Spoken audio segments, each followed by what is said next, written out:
Well, Agency Enlightened is here, ladies and gents. I hope you enjoy this module as much as I enjoyed making it for you and delivering it to you today for free. Oh my God, for free from my heart and from the heart of all of humanity. Enjoy and know that I am no longer in business. I've sold pretty much all my equity in Better AMS. I'm now an inactive partner who holds a minor stake, and that is official, signed on the dot. Wow, 7 or 8 years of running and that thing and starting it, and I am out, ladies and gents. It feels fantastic, and I pray that all of you who are going on this journey are served well by the content in Agency Enlightened, and that it helps you reach a point where you have financial freedom and that you can live in the middle of the jungle and hold this tripod thingy with a straw hat and talk about whatever you want to talk about, okay? So enjoy this module, and know also that there's a link in the description for accessing the resources and the action items that you need to, complete whatever the module is. It's all there, it's all free. And know that if you want to support the nonprofit that I'm starting called Satori, you can go in the link in the description and you'll be able to opt in to be notified when the Satori podcast goes live, which is going to be probably in a matter of 2 or 3 months or something like this. Real quick, before the module begins, you can just fast forward and skip this intro because it's going to be on the every single module intro if you don't want to know this. But Satori is a nonprofit dedicated or devoted to helping mankind realize the self by sharing God's word. So that's what I want to do, and that seems to be where all my energy is going these days. If that sounds interesting to you, you can go and check it out and drop your little email in the landing page thing, okay? Thank Jesus, Krishna, Buddha, Mary, and Mother Teresa, and all the great sages and avatars that walked on this earth. May it be so that all of what is spoken out of Satori is heard and understood by all of mankind, and that it is felt as the gift that it is from my heart, okay? Mwah! I love you all very much. All right, ladies and gents, welcome to the culture module. Very excited to go through this with you. Now, here's what we're going to cover: the culture formula, benefits of a great culture, why culture slows you down short term, strong versus toxic cultures, building your culture, and some culture mental models. Now, what is company culture? What is culture in general? This is a great definition that I believe I found from Airbnb. I think it was Brian Chesky, the CEO of Airbnb. And they had a really good, one of the best definitions I've found of it. It is the everyday, let's use core values and actions of each team member of the team in pursuit of our company mission and vision. I think this was slightly modified as well, but you can interchange A with beliefs or core values, B with behaviors or actions, and of course C with goals, big, hairy, audacious goal or mission. And they kind of mixed all the different variables because lots of people use different, I guess you could say, words to define pretty much the same thing. Core values and beliefs, very similar. Behaviors, actions, same stuff. Goals, bag, mission, very similar. So this is the greatest definition that I've found of what culture actually is. It is the everyday. It's not this one thing. It's truly the everyday core values and actions of each team member in pursuit of our company mission and vision. So here's the core components. Okay, vision is number one. Vision is the why. It clarifies like the aspiration and direction of your agency. It's compelling and ideally timeless. And the mission is the what and the how.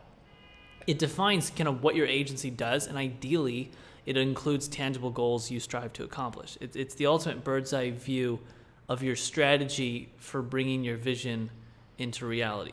Don't worry, we're going to go through examples here shortly. Core values. These are the core values or beliefs that you've carefully selected to best serve you on your team's journey to accomplish your mission. You can kind of think of them as your ultimate mental models. Again, another word that you could use instead of core values: principles, mental models, beliefs. You can use lots of different words. So here's Amazon's example. The vision of Amazon is to be Earth's most customer-centric company, where customers can find and discover anything they might want to buy. The mission is we strive to offer our customers the lowest possible prices, the best available selection, and the utmost convenience. And so, again, coming back to the vision, it's the why. It clarifies the aspiration and direction of your agency. It's compelling and timeless. So they want to be Earth's most customer-centric company. First of all, that's timeless. Like, if they want to truly be that, well, they're going to have to be that for the rest of for as long as Earth is a planet. And they also have a little bit more detail here, where customers can find and discover anything they might want to buy online. Also important. Again, so this gives the high-level direction. It's very aspirational, and it's quite compelling. There's a lot of people who are attracted to this, a lot of very talented engineers and brilliant people who are attracted to this. Now, mission. This is the what and the how. So how are we going to actually become Earth's most customer-centric company? Well, we are going to strive to offer our customers the lowest possible prices, the best available selection, and the utmost convenience. Utmost convenience, for a long time, Jeff Bezos classified that as like the fastest shipping, one of the core components of the utmost convenience, fastest shipping, or automatic refunds if your product quality wasn't good, etc. And so that is a very clear what and how, right? So how are we going to actually become our most customer-centric company? Well, there's only three things we need to focus on: lowest prices, best selection, fastest shipping, best customer service, quote-unquote, utmost convenience, right? It's very clear. Now, the core values, again, they're beliefs that you've carefully selected to serve you in your team's journey to accomplish your mission. You can think of them as like the signposts. Customer obsession, ownership, invent, and supply. These are the simple definitions, and the descriptions of each of their core values, which they call leadership principles. You can see how everybody uses a different way to classify it, is on their website. And they're also very, very good. I highly recommend reading them. So Google's, the vision is to provide access to the world's information in one click. Again, aspirational. Very clear direction here. We're truly trying to provide access to everything, all the information in the world in one click. Okay, beautiful. Mission. We're going to organize the world's information and make it universally accessible and useful. So there's three core components that they're focusing on to make that vision a reality. Again, the mission is the what and the how, right? So how are we going to actually provide information to the world's information one click? We're going to organize the world's information. That's the first step. And then we're going to make it universally accessible, okay, and useful. And Google is by far the best at this in the world. And then they have their core values as well, and they have descriptions below. On their website, they have a bunch of descriptions. So this is Better AMS currently, and we're kind of altering our vision right now. We realized, and actually, look at that. It's missing a bit of it. Okay. Well, I'll just read it out to you. It's to build the most people-centric company on Earth with the utmost transparency and integrity, but we are going through some revisions with our vision. We kind of want to change it to something slightly different that is articulated a bit better. The mission, however, is pretty solid. We're keeping this thing as of right now. We strive to provide our people and clients the best experience, greatest results with the utmost efficiency. Now, those three things are pretty vague: experience, results, efficiency. It's not as clear and obvious as like lowest prices, greatest selection, utmost convenience. But what we've done is we've clearly defined what each of those three things means and how we measure them in this document, which we'll be sharing in, I think, one of the resource sections in this module, yes. So we also have our core values, and what we're lacking with our core values right now is a description for each of our core values. And so we're kind of going through a update of our vision, mission, core values, mainly our core values and vision right now. Let me let my beautiful cat in, who is interrupting this module. Give me one sec. All right. I apologize in advance if you hear my cat in the background. But let's just go through each of these again. So the vision, this is very simply, it's your utopia, it's your why. It feels inspiring, it gives you a deep sense of purpose. Google's vision, provide access to the world's information in one click. Obviously, this little video here that we're looking at doesn't really describe that, but it's your vision. How do you envision the world? Google envisions a world where all the information is universally accessible in one click. All the information you can imagine. Amazon is different. It's the world's most people-centric company, where shoppers can buy anything, etc. So it's kind of how you see the world. It's your utopia. The mission is your Polaris star, right? It's guiding you. It gives you directions. It gives you direction on how to make the vision a reality. So if you ever get lost, you're like, man, I really want to get to this utopia. How am I going to get there? You just got to look up in the middle of the night and look for that Polaris star. And it's always going to be there. It's always going to be in the exact same spot.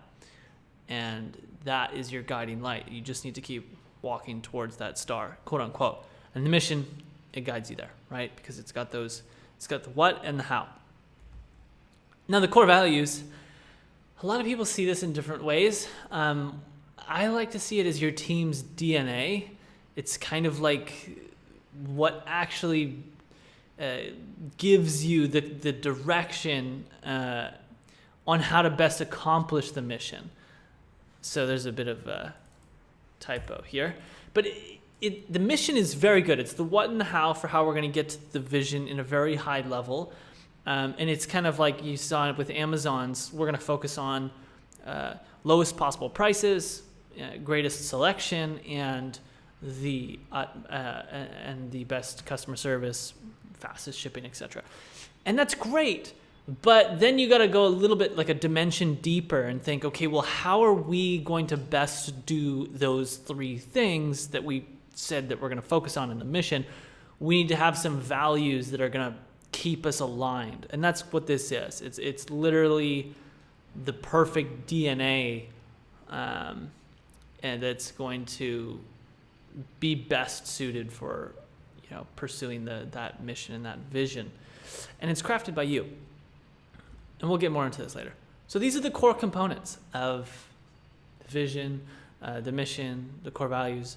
It's the core components of culture. It isn't culture. Culture is the culture formula, where we defined it there in that beautiful formula. But these are the core components that make it. And so let's go a little bit deeper. Vision, utopian view. It's your company vision. Should represent the perfect world that you want to live in.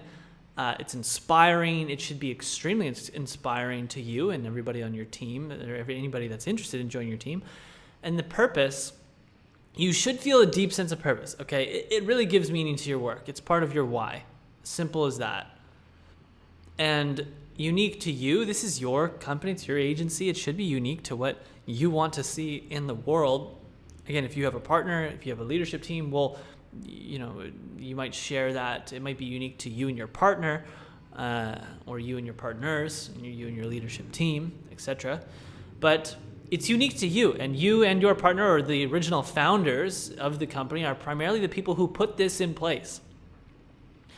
And it takes time. Often crafting a great vision takes extended periods of time and extended periods of deep thought and many iterations, okay? You're not going to get it on the first go. This is not something where you're going to be like, cool, 1 hour later, I got it. No. Generally speaking, this takes many hours of deep thought, and it's well worth it in the end. I can't even begin to describe the benefits of it, but we'll get to that. We'll get to the benefits shortly. Now, the mission is the how. It's the mission should give you direction on how you'll bring that vision into a reality. Hopefully, I did a clear job of explaining that in the previous examples with Google and Amazon, and we'll get to more shortly. And the ultimate strategy, you can think of the mission as your ultimate lifelong strategy. Like, what is your core components that you're going to focus on for until the end of time, right? What are those timeless things? Amazon's timeless things are, utmost convenience, which is basically like fastest shipping, widest selection, so they have the most products on their store, and the cheapest prices. Those are three very high-level things. It's their ultimate lifelong strategy, quote unquote, for growing that company. And the purpose, you should feel a deep sense of purpose. It gives meaning to your work. It's part of your why. Again, just like the vision. And just like the vision, it takes time. Okay? Extended periods of deep thought and many iterations. Core values, alignment. Core values, when it is actually cherished by everyone, keeps the team in alignment regardless of your size. This is something that we're constantly trying to improve upon in our agency. And as time goes on and as we get better at it, things just get a lot better. Everyone's more aligned, etc. And so navigation, really the way I like to look at core values is like they're like signposts, or you can think of them as first principles that helps everyone make better decisions faster, right? So if any situation, any problem, any like, should we do this, should we do that, A or B scenario, you can fall back on your core values. And ideally you should be utilizing your core values in all your decision making, because that is, what is most important is you utilize those core values. You put them in place so that it can help you make decisions that are in alignment with the mission and the vision and help you get there the fastest. So it's a beautiful thing to help give guidance to your entire team. Your DNA, core values are like the genetic code required to join your team, and it's a culture fit is basically what we're talking about here. Okay, so when you're interviewing people, if someone's brilliant and they could probably help you scale your company and make you a lot of money, but they don't really vibe with your core values, they're not a good culture fit, and that'll ruin your culture, and that people won't like that. And so you need to sacrifice the short-term growth that this person could provide for the long-term growth that will be better and actually even more exponential than that you would have if you didn't hire this person, because they would ruin your culture. So it's a beautiful thing. It's kind of like your genetic code that is required, that you need to vet people on when you're recruiting and hiring. And it takes time. Often crafting a great set of core values takes extended periods of time and deep thought. I mean, we're iterating our core values about our AMS right now, and we're trying to get a rough draft together. And I'm literally the process that is talked about in this module that we'll get to on how to build core values is the exact same process that we're going to be going through here shortly in about 3-4 weeks. So core values, another thing to think about with this is when you think about a company like Amazon, and I don't know how many employees they have, 20, 30, 40, 50,000, 100,000, I don't know. It's insane. Same thing with Google. Thousands upon thousands of employees. How in the world do you maintain alignment with that many people? For example, if you need to hire 10,000 people this year, that's an insane amount of people. And how do those people that you hire ensure that they're always keeping the company and the company on a holistic global view at heart? Well, core values is really what keeps everybody in alignment. If everybody truly cherishes those core values, if everybody does that, then that's what keeps that company growing. And if you don't have those core values, everybody just kind of makes decisions based on their own biases and based on their own values. And then you have a company that, someone's rowing north and another person's going south and the other person's west and east. And then the company goes nowhere because there's such lack of alignment. It's self-destructs. So core values are very important. And you don't really notice how important they are until, 3-5 years goes by. So what are the benefits of a great culture? Well, the right players with strong core values, it allows you to retain the right people and maintain a world-class team. It's as simple as that. It's not just core values. I should say it's vision, it's mission, it's core values. With a strong culture, it allows you to retain, to attract and retain the right people. And that is ultimately the most important benefit of great culture. Your business, you're running an agency. We're talking about a very people-centric company, like people-oriented. People is your service. People is your product. Your product is not your product. Your product is actually your people. And so when you keep that in mind, you need to ask yourself, well, hold on, if my biggest expense in my company is my people, and it's the most important thing in our agency and for the growth of our agency, well, what's the most important thing that serves our people? And that, in turn, that will serve our clients. Well, it's culture. And, camaraderie, that word always trips me up. It provides a deep level of trust that binds people together. That's another benefit of culture, great culture. You build deep relationships with one another, and deep relationships, having deep trust, it speeds up the growth of everything when people can depend on others and they can rely on them, and there's consistency. And with that camaraderie comes, much longer retention, but much higher retention rates and much longer tenure. I believe that's the word I was looking for. People stay with your company a lot longer when there's camaraderie. Consistency, great culture, it provides stability for the company and keeps everyone calm, even in uncertain situations. I've seen, we've had clients in our agency who they actually have a great culture, and they went through the whole pandemic situation, which affected their business drastically. I mean, I think they cut their revenues by like 70%, and they were super unprofitable. But because they had a great vision, great mission, they had great core values, they could fall back on their core values, and they were able to pivot their company. And I remember talking to this particular client. He said because of his core values, everybody was able to maintain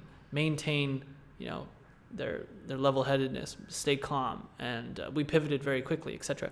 And so consistency comes out of great culture and direction. It gives the team first principles to fall back on whenever they get stuck. Kind of what I said earlier with consistency. All of these are kind of intertwined, but very important, because not only does it give them things to fall back on when they get stuck, but when they're not stuck and they're like blazing 100 miles an hour, and you have people that are just innovating and they're geniuses, they have the right values to keep them in the right direction. And that's also very important. So not only when you're stuck, but also when you're just going 100 miles an hour, innovating and trying to grow things as fast as possible. It keeps you in alignment. So focus, it gives you a list of what to do and what not to do. I mean, core values, it's a two-way street. One is this is where you should go, and the other is the inverse, which this is where you should not go. If you inverse your core values, I mean, that's what you should never do. And that's very obvious to everyone in the company. And so it's a beautiful thing because it keeps you focused. Alignment, it aligns people on values that matter most to the company. I mean, alignment is pretty much the most important thing. And we talked about this. This kind of intertwines in all the other values and benefits that we talked about. But really, it aligns everybody. Everybody's on the same boat for the same reason. And that is a very beautiful thing when that is true, okay? Most companies, that's not the case. Half the people, maybe 70% of the people are there for a paycheck and nothing more. And then maybe you have 10%, 20% that are there because they actually like what they're doing there, and that creates lack of alignment. And it's very obvious, and people feel it. So ideally, everybody feels like I'm on the right boat. I'm happy to be on this boat, and we all share the same core values. We all share this great vision, this great mission, and we're all rowing in the same direction. And we're all happy to be here doing that. That's the power of alignment. So, why does culture slow you down? Well, short term, let's think about that. Are you planning to grind ridiculous hours and endure a painful process of growing your agency as fast as possible and sell out for the highest amount in the next 1 to 3 years? If that's the case, then you should forget about culture, because it'll slow you down and you can skip culture. Why is that? Well, we'll get there. But long term, are you planning to build an enlightened company that's loved by all, stands the test of time, and benefits humanity, and you feel great about it, everybody feels great about it, and it's a beautiful thing? Well, you need to make culture your top priority and realize that this will likely slow your growth in the beginning. So, why? Well, time and energy, it's very simple. Building and maintaining a strong culture requires a tremendous amount of time and energy from you. Okay, you're the founder, the founders, the leadership team, the partners, etc. It requires a lot of time and energy. Your managers, the people who vet people, or the recruiters, everybody, it just takes more time and energy. So hiring, this is another thing.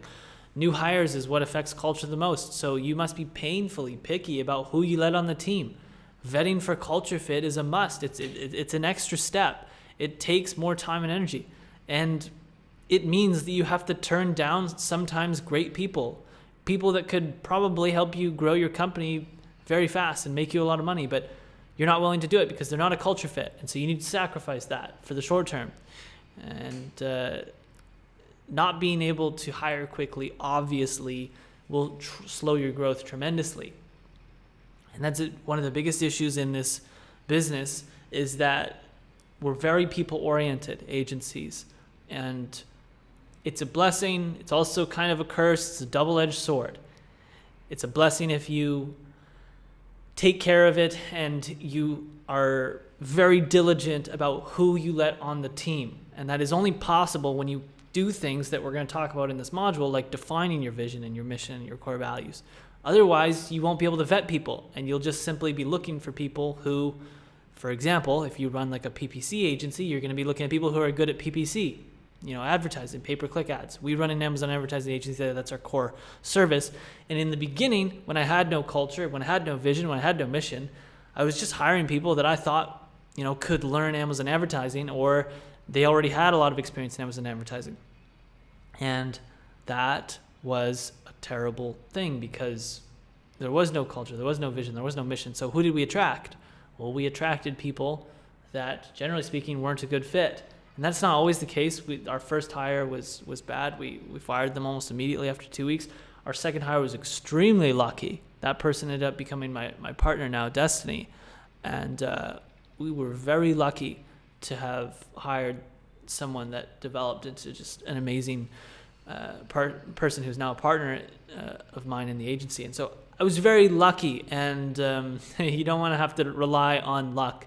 You can build your culture and you can hire diligently when you go through this module. So evaluation, improving your culture means constantly evaluating team members on their performance relative to culture, okay? This takes more time and energy. If you don't care about culture, it's easy to evaluate your team members. You can look at how many clients they signed, how many clients they lost. You can look at numbers, and it's pretty straightforward. Hey, you lost 4 clients this year. John lost 1 client. You managed $400,000 in revenue throughout the entire year. Your average MRR was $30,000 per month. John managed $700,000, etc. Whatever. You can look at numbers, and it's pretty straightforward, and it's pretty objective. But when you throw culture in here and you're trying to evaluate team members on performance relative to culture, it's more subjective. And you have to look at, okay, what decisions did they make that were in alignment with the core values? How did they demonstrate leadership? How did they influence new team members to embody the core values? How have they, basically embodied the culture that you are trying to build, the vision, the mission, the core values? Because maybe there's lots of decisions that people can make that might benefit the company from a profit-oriented standpoint, but hurt the culture. And so it just takes more time and energy to evaluate people when you are trying to evaluate them on culture, which is a very important thing if you're trying to strengthen and improve your culture. Deliberate decisions. As just like all the other 3, building a great culture, it forces you to be very deliberate about all decisions and weigh the second-order consequences they may have on your culture, okay? What if you as the founder decides to, launch, let's just say a Shopify store, something completely different from your agency? Like, what if you decide to launch another venture that's just not at all in accordance with your agency and your vision and your mission? How is that going to affect your culture? Look, if you're a small agency, you're only doing $50,000, $60,000 a month, or even $100,000 a month. Our agency is pretty small. We're tiny by means of the average business size. And what if I did that? Well, that would probably kill our culture. It'd probably be detrimental. Agency Enlightened, fortunately, is highly in alignment with Better AMS, and a lot of this is just one example, but a lot of founders will start tons of different companies, and this will have second order consequences on your agency. So you need to think about that. Is this the right time for me to go and do this? How is this going to affect people? What are the team members going to think if they find out that I'm spending 70% of my time on this other company, 50% of my time on this other company, etc. And it's not just that, it's also second-order consequences and all sorts of different decisions. Should you do a year-end retreat and spend the $20,000-$30,000 that it's going to cost you? Should you not do it? Should you do it? Well, what are the benefits of doing it? What are the benefits of not doing it? I mean, we can save 30 grand, or we can spend it and we can, build camaraderie. We can build greater, deeper relationships, and etc. So all decisions need to be deliberately weighed, and you need to consider the second-order consequences of all decisions and how it will affect your culture. And that's a hard thing to do, because you're constantly trying to think, how will this affect everyone else? What will they think? What will they feel? Okay.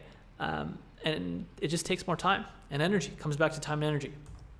And so I don't want to make this sound like it's a burden. It's not a burden. I just want you to have the expectations set properly. You need to understand that it's not easier in the beginning, especially. But here's the beautiful thing. It's like a flywheel. I'm using this little example of, I forget what these are called, merry-go-rounds at a park. In the beginning, when this thing is not moving, it takes a lot of energy to get this thing spinning, right? You gotta basically crank the turn, and you gotta push it, and you gotta use a lot of force and energy to get this thing spinning. And that might take you 1 to 3 years, okay? Likely, that's a decent amount of time, 1 to 5 years, if that, to really get your culture to a point where you feel like it's great, it's very strong. But once it's there, I mean, this thing, once it's spinning, it's not hard to keep it spinning, right? It's very easy. You kind of just have to, every 2-3 seconds, give it a little touch, because it's going so fast that it doesn't take much energy to keep it going that fast or to keep it going faster. And so that's the beautiful thing, is when you put all this time and energy, it's the same thing like raising a kid. You got to raise the kid. You got to instill the right principles, the right mental models. You got to teach them the manners. It takes you a lot of time and energy. But damn, once they're, in their 20s or whatever, they're an adult, they can begin to take care of themselves, and they can also begin to take care of you. And it's the same thing with your company. Your company, your agency, it's basically a child. And in that infancy stage, which even our company is in right now, it takes a lot of time and energy, but it is so worth it in the end. Our company is very young, and I would say we only started focusing on culture, and we only started taking that seriously in 2019 when we sat down at the end of 2019. So really, we've only been doing it for a year and a half, and as more time progresses, it's just constantly further solidifying the realization that this is very important. We need to keep spending more and more energy, because it's just, the results are amazing, and it's only been a year and a half, and I can't imagine what they'll be like after 5 years of just spinning this thing as hard as we possibly can. So it's not a burden, but it just takes more time and energy, and it will slow your growth. That's what I'm getting at. All right, let's talk about strong versus toxic cultures. So some people say there's no such thing as toxic cultures. I remember you can learn a lot about culture from CEO of Airbnb. He has fantastic interviews. This module was influenced quite deeply by him. Brian Chesky, I think, is his name. But he's of the belief there's no such thing as toxic cultures. You just have strong or weak. I think toxic can be defined as weak. But this term gets thrown around a lot, and I'll consider it to be a weak culture that normally disempowers or simply doesn't empower team members. The environment is dull, the energy is low, drama is high, turnover is high, alignment is low, systems are closed, leadership suffers from Persian messenger syndrome. What is that? This story, basically, the Persian king, whenever the messenger would deliver bad news, the Persian king would have him executed, and the messenger would obviously be killed. That's what that means. And obviously what then happened is that the king would never receive bad news, because the messengers learned, never deliver bad news. And so Persian messenger syndrome is basically just nobody will go to the leadership team with bad news, because anytime that happens, they're either, fired or that's the worst case scenario, they're fired, or they are penalized for it. And it doesn't make any sense. It's highly delusional. So the leadership team lives in a cocoon of delusion, essentially. There's a lack of purpose. There's a non-existent mission, vision, or core values, or there's just a very, very poorly thought out vision, mission, values. Maybe the leadership team thought like, oh yeah, we need this because every other company does this, and so let's get this in place. But it's never embodied. It's never taken seriously. And Enron is a great example of this. So that's a toxic culture. It's very weak. It's no one wants to actually work there. Generally speaking, anybody who does work here is there for a paycheck or there for other means, but it's never because of a purposeful meaning. Enron's a great example. You got this vision. Their values were like respect, integrity, and communication. Integrity, that one always gets me. Enron, if you know this company, it was basically a giant Ponzi scheme, and a lot of people lost a lot of money. So this is a good example of a toxic culture in the extreme. Now, here's a strong culture. Okay, this is a culture with a leadership team that cares about and puts deep thought into all the following things. Now, hold on. Emphasis on leadership team, because the leadership team, you, the founder, the founders, and the leadership team, you're responsible. It is on you to make sure that the culture becomes strong. Okay, very important that you realize that it's not up to your team. It is 100. Your responsibility is 100% on you, and for you to instill these values and whatever you want, how your culture to be. It's up to you to lead by example and constantly put time and energy into strengthening the degree to which your team members embody it. So empower. Here's some things that they put deep thought into, the leadership team in a strong culture. How empower everyone on the team. Ensure that everyone on the team is in the right position. Sometimes you hire someone, you put them in this position, you find out they're not really good there, and you need to put them in a different position. Right? It's about getting people on the bus and then putting them in the right seat based on their skills. They're constantly thinking about how they can build up camaraderie, keep the energy high amongst the team, increase the love for one another, right? Deepen, strengthen that relationship, eliminate drama, keep that to zero, keep turnover low, which comes from all these other things, keep alignment high, keep systems open. What does that mean, systems open? It just means that you're not trying to compartmentalize information. Everything is open. Anybody who comes into your agency can pretty much learn absolutely anything about any area of the business, because systems are open. Information is open. Cultivating radical transparency, developing a leadership team that constantly wants raw feedback on how they can be better for the team. Again, that's just the opposite of Persian messenger syndrome. A great leadership team, something that we're trying to get better at always, is developing that, instilling that level of trust into the rest of the team to where they can come to us or me or Destiny or Alex, and they can basically say, look, this is shit. Like, this sucks. I'm like blown away that this is really that bad, and I want to make sure you're aware of it. And we are pumped to hear that. Like, I love when people say, like, this sucks, because only once someone comes to you with that raw feedback does change happen, and it benefits everyone. So it's so important that you develop a leadership team that loves getting the raw feedback, like loves hearing that this is shit, because that is when you usually improve the most. So you got to begin to love that raw feedback that can sometimes be considered negative, but you shouldn't look at it that. Ensure everyone feels purpose in their work. That's important, right? Very important.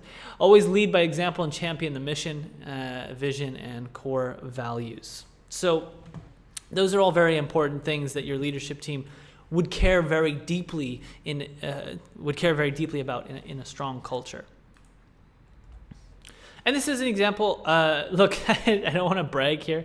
Our culture is getting better every day, and I would say it's the weakest it will ever be right now, and it's only going to get better and better and better and better and better. Right? I don't ever see our culture being stronger today and weaker tomorrow. It's like we're always getting this thing better and better. And it's developed into something really cool. I could have never imagined how awesome our first company retreat was. It was not too long ago. We went to Mexico to celebrate the year of 2020. It was a great year. And it was celebrating also the milestone of reaching over $100,000 per month and sustaining that MRR.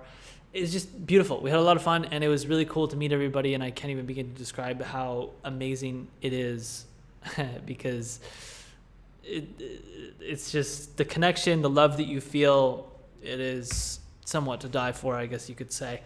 So culture is really fun, man, and it is really beautiful if you can get to that stage where you have a team of humans, people that you just love to be around, and they're pushing you to be better, and you can just have an amazing time with them. So here's the core culture components. This is a very important slide. I'm trying to condense the most important, components. Leadership. As I said earlier, you and your leadership team are 100% responsible for the culture. Okay, this is 100% on you. If it's just you and one other person in the agency, if you're the founder and you don't have a leadership team and it's just you, great. It's very beautiful that you know this right now. And the responsibility falls on you 100%. You can't put the responsibility on anybody else. You can't hire someone to develop your culture. I know there's some people that do that. There's some giant corporations that hire like culture cultivators, and look, it's on you. So high turnover. This is another very important component. People are leaving you on average every 1 to 2 years. That is an example of bad culture. Like you're likely not on the right track if people are leaving you every 1 to 2 years. Very important thing. And now the inverse of that is people are on average staying with you a medium tenor of like 5, 7, 10 years. I mean, that's amazing. That's a very great sign that you have a great culture. You can look at the industry standard and whatever you're doing. Typically, I think it's like 2 years, 2 to 3 years. It depends on the average age of the person as well. Like someone that's in their 50s, the medium tenor might be like 10 years or 8 years. Someone that's in their early 20s, it might be 1 year or 2 years. So tenor, like the amount of time that someone is staying with your company on average, is a very important metric that you can measure to look at the strength of your culture. Okay, low engagement. This is another one. No one is there for any reason beyond the salary. I'm kind of going through the bads here. Like this is what toxic culture would look like, because it's easy to imagine the inverse. So really, if you have a company where there's not much connection, no one really has any interest in being there. There's no purpose for them. They don't feel called to the mission or the vision. Maybe it's because you don't have one, but they're there for the salary. And what does this create? This creates low engagement. What does low engagement mean? It just means that they're going to do what they're told to do. Okay, they're not going to try to go an extra mile. They're not going to try to innovate. They're not going to try to improve anything, really. They'll just try to do enough so that they could potentially get a raise, so that they could just hang on. I would consider these like, B players, C players definitely. C's, if I was to rate them on a basic scorecard, A, B, C, D, C's, anything C or less is basically low engagement. And responsibility is on you. Again, if someone has low engagement, well, whose fault is that? You're the person who hired them. You're the person who built the culture. You're the person who's training them. It is on you. Radical responsibility is an important thing that you need to adopt. Now, low connection. No one on the team has a deep relationship with one another. This, I think, is also a very important component to consider. Your culture, if it's very strong, you obviously have high connection. You obviously have high engagement. You obviously have very low turnover. And you have to take radical responsibility for the development of your culture. But low connection is pretty deadly. I would say that weak cultures, this is a very important variable to consider. So what can you walk away from this slide with? Well, first of all, I would probably take a screenshot of this. I did not include this in the resource section as a pinup, I don't believe. But these are very important variables. One, low engagement, right? How can you increase the engagement? How can you do that? Well, you're going to go through this module. You're going to get the vision done. You're going to get the mission done. You're going to get the core values. You're going to get feedback from the team. You're going to obviously do those things, and those things are going to help boost engagement. But then it's a process of getting this, every single day, pursuing the vision and the mission, and trying to do your best to be a leader and lead by example, and embody these core values and the mission, the vision, and get everybody hyped up about it, and start to build that your brand and your culture and your story sort of sense. So this module will help with increasing engagement, but there's lots of different things you can do to do that. And so you got to ask yourself the question: how can I increase the engagement of my team members? You can do far more research online and look far beyond whatever is in this program. That's an important question. Another one is, how can I increase the level of connection amongst our team members? So this is super important because it builds that camaraderie. And again, that's an easy one. We did a company retreat in Mexico. I felt that was an amazing thing that we needed to do because we had never met.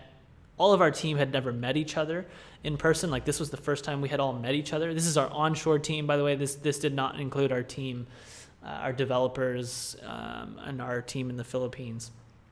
Partly because our developers and our team in the Philippines are, they're nowhere near United States or Canada. So that was the first time we all met. I cannot begin to even quantify how much this deepened the level of connection that we all have with one another. I mean, it was absolutely amazing. Another thing we introduced to increase the connection amongst our team is Thursday coffees. I forget, coffee calls is what Nayo called them. And she introduced this thing called coffee calls, where on every Thursday we have a 30-minute call with a random person within our company. So it's just a one-on-one call, and we're not allowed to talk about work, and it's just truly a phone call with someone within the company. And it was an amazing thing. We've only had like 2 of them because we just started this a couple of weeks ago, and it's just another beautiful thing that has increased connection. Another thing we do is we play weekly game night. It's not really game night, it's kind of game day. We all hop on and we play a game on Thursdays, and that's always really, really fun, and that's helped build connection as well. So that's been legendary, and there's lots of things you can do to increase connection. And a lot of agencies and founders look at these things as a waste of time and a loss of just basically an expense, but that's counterproductive. If there's absolutely no connection, you're going to have high turnover, and that's going to be way more expensive than taking your team on a retreat or doing coffee calls or playing a game once a week. It's really weird that people actually look at like things like that, because your life is going to be way more fun and way cooler if you just spend a little bit of money on things like this and a little bit of time on coffee calls or game days and retreats or offsites and whatever else. And you're actually going to grow faster. So it's interesting. Anyways, these are very important things to consider. Now, let's get into the magic question. Like, how do you actually build this vision and this mission and these core values and stuff? So we have a worksheet. And this worksheet is in the resource section below. You're going to see it is number 3, I believe. It's just called Culture Worksheet. Open it up, open it in Google Docs. By the way, pretty much all the resources throughout this program, it's meant to be opened in Google Docs. I can't upload Google Docs to this platform. So what you're going to see is this document. Now, you don't have to watch the video going through each step, click by click. I don't know why it says click by click. But you can just read through it if you want. I made this video where I basically read through it with you, and I give a little bit of extra detail, but it's nothing. It's nothing that's unique to what's on the page. And so if you're more of a learner through reading, you can read through it yourself, and you'll understand how to build the core components of your culture and get the foundation laid. We're going to start by defining the problem. We're going to define then the vision, then the mission, then we're going to get into the core values. And then you're going to basically pin this up in your office somewhere, and there's a few other things. This is a very important exercise. Such an important exercise. I would say that it is the most important in the program. I will go out on a limb and say that, and I'm 100% certain in saying that. So you can download this, you can open it up. If you want to watch the video where I walk through it because you're more of a learner through audio, great, you can do that. And there's an example of mission, vision, core values that will help you through this process, okay? I purposely didn't put that in the module because I wanted to keep that in the worksheet. So that will be one of the action items in your module, but before we're almost at the end here, let's go over the culture mental models. These are just some mental models to remember as you go through and you think about culture. So culture versus components. Remember that we have a lot of emphasis on the vision, the mission, the core values, but this is not your culture. These are simply the core components that help you create the foundation for your culture.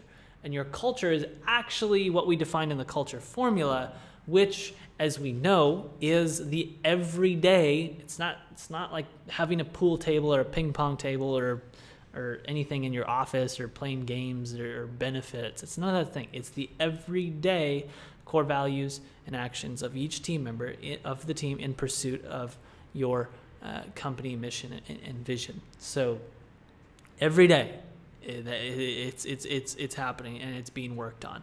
Okay, that's an important thing to realize, because I think a lot of people that don't, it's just, there's a lot of misconception around what culture actually means. And it's quite obvious it's not about having ping pong tables or playing games if you're like a remote team. It's quite obvious that it is about the vision, the mission, the core values, but on a daily basis and across your whole team. So the definition that Airbnb came up with is absolutely amazing. Now, the culture, this, as we said, it's the everyday core values and actions, etc. Lifelong process. So cultivating culture is a lifelong process. It's going to constantly require your energy. Never think that it's done. Just never think I'm done. Because the moment you think I'm done, that's when your culture is going to just blow up and become toxic. That's not 100% true, because if you've done a great job of building a strong culture, your company should stand the test of time. But if you've worked on culture for like a year and then you think, this has been good, now we're done. No. This is something you definitely need to work on very heavily for the next 10, 20, 30, 40 years, ideally for the rest of your life. And eventually you'll get to a point where this company can live on without you. Apple is a good example. Google's a good example. These are companies where if the founders died, they would likely live on. Likely. Nothing's guaranteed. But iteration. Be open to iterating your vision, mission, core values as time progresses and your team becomes wiser. So you're going to obviously become wiser as time progresses and you learn more and you scale and you just learn things over time. It's simple as that. And so don't think that just because you now have your vision, your mission, core values written, that's it. I can't change it. It's done. I'm going to be relentless about staying and keeping it the same. No. Be open to it. Even massive companies like, Apple or Google or Microsoft or those companies also go through iterations on their vision, their mission, and their core values. So don't be afraid to change it. Just be open to the idea of changing it. Don't be closed-minded. Okay? People over service. I've said this before, but your people make your service. It is not the other way around. It's quite obvious, but I think some people confuse this. Your talent is everything. You are a people-oriented business. Agencies are very people-oriented. You need people. And culture is the number one core component that attracts and retains the best talent. Okay? And the best talent is what is actually going to scale your agency the fastest, because at a certain MRR level, it's different for every agency, but it becomes the most important thing very quickly. Once you are at an MRR level, like let's just say like above $20,000 per month, when you start to need to hire your first account executive, when you start to delegate the process of client management, where you have other people hopping on calls with clients and you're no longer hopping on calls with clients, or let's say that you went from managing 10 clients to now you're not managing more than like one client because you have a team of people that are managing clients for you. When that begins, that's when you're going to need talent, obviously, because you're going to max out your own time and you can only manage so many clients yourself. So Yeah, that's it. Talent. That's the number one thing. And every time you have the opportunity to hire someone in your agency, oh my God, that's the most exciting thing ever, because that is what's going to grow you, right? Neurodiversity, having unique minds come into your agencies, people with different skill sets. Ideally, like you're hiring people that think very differently than you do, and they can provide such unique perspectives and unique assets to the company. And I can't tell you like how beneficial it was for having Destiny come into our agency, because she's the complete opposite of me. She's a visionary. I'm an integrator. And when she came in and she started doing some crazy stuff I would have never done, and she started scaling the agency basically by herself, because for some time I wasn't really working on it, and I saw that agency start to scale, I was like, whoa, oh, this is what it's all about. That's when I was lucky enough to realize through my own mistakes, it was kind of like a blessing in disguise, that like, whoa, you truly can hire people and they can grow this thing without you. Doesn't mean that you should just sit on the beach, but it just means that like, if you really want to grow your agency as fast as possible, it's going to come down to people. It's not going to come down to some crazy like Facebook ad that you launch, or some crazy lead gen strategy. Yes, that's important. Lead gen strategies and lead gen systems and sales call processes and scripts and your website design and your funnel and all that stuff. Yeah, those are all important, but nothing beats the importance of amazing talent. Seriously, nothing. Can't beat it. Culture is what attracts that, and that's why culture is number one. All right. Here's your action items, ladies and gents. Culture formula. Print off this PDF, pin it up, and store it in a binder. This is an important formula. If you want to print it and pin it up, I recommend it. If you would like to print it, punch some holes in it, store it in a binder, that's great too. The culture mental models is number 2.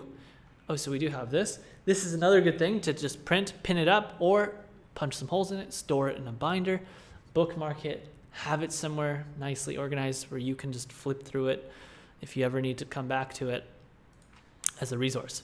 Those are 2 very important things. And number 3, most important, this is where you're actually going to build your vision, your mission, your core values, and this stuff, is the building your culture worksheet. Download this doc from the resource section to complete it. This is number 3, and open this up in Google Docs. Create a copy for yourself. All right. Last but not least, ladies and gents, I'll say this one more time. This is by far the most important module in the program. Keep culture as your top priority. Culture is what attracts great talent.